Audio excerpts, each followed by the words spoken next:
less yung pag-iisip mo sa future Oh, na yeah. parang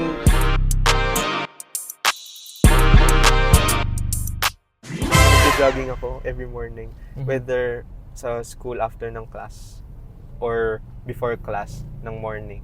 It really helps me with my mental health. Yeah. Being able to be outdoors mismo, be in nature, Yeah. it really calms you eh. Yeah.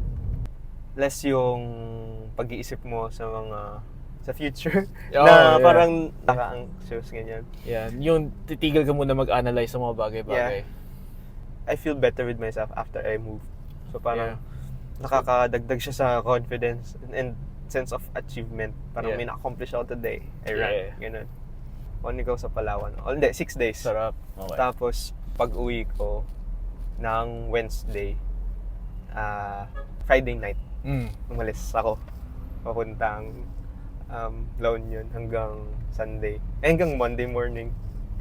Diretso class na yun. Shucks. Pagod. Kasama namin sa La Union yung anak ng prof ko, kaya parang Kaya okay lang. so alam niya na nasa La Union kami. Oo.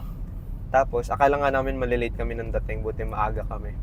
Tapos ang nag-message na kami sa prof namin na baka sa next class na lang kami mag-sit in ganyan. Kasi meron pang 10.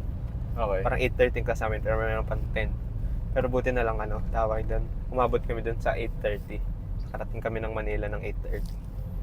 Ngayon. Grabe yun.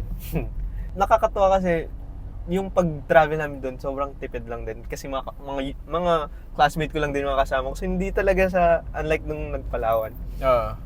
Nung nag-LU kami, mas na-enjoy ko siya kasi hindi talagang commute lang. Tapos pagdating namin doon, commute lang para pumunta doon sa mga lugar. Tapos hindi kami masyadong magastos kasi nga Yes, pantay-pantay kayo. Pantay-pantay, tigtitipid lang din kami lahat, gano'n.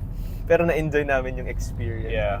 Nung pumunta kami doon, wala kami agenda. Like, Yeah. very sponty yung mga aya namin. Saan tayo kakain? Sige, lakad na lang tayo, hanap tayo ng kakainan. Kasi diretso lang lahat yun eh. Diretso lang. Kaya tawag doon. Ang saya.